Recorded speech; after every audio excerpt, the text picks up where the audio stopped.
Yang ni. Oh, geng, sofa 38,000. Sofa 38,000 sul. Sofa 38. Oh, cikgu nak sembahyang.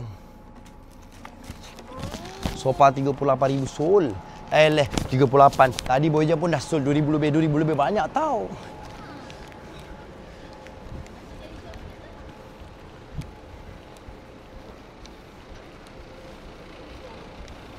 Oh, salam maghrib, salam sofa 38.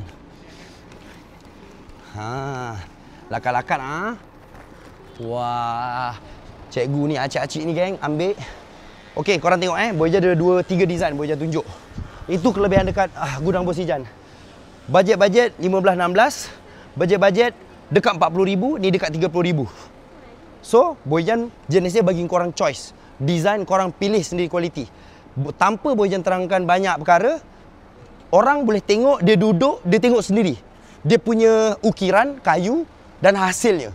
Sebab tu tentang jati kadang-kadang kalau kita fikir, macam takkanlah orang akan ambil harga lebih mahal. Tadi sebenarnya cikgu tu dia dah kenal yang ni geng. Betul? Dah kenal, dah nak sul. Boy Jan gatal. Sebab gatal pikulkan dari sana. So ni, Boy Jan pikulkan satu cerita. Cerita zoom.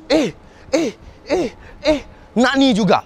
Tengok ni. Kalau tak percaya, mana ada orang tak percaya? Orang percayalah. Dah biasa.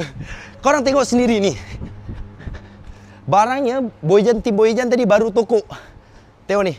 Dalam kotak lagi. Kita tengok dia punya 2 seater. Nampak? Kan sama. Laptop add-on. Ini. Dah sol. Sama color berugundi.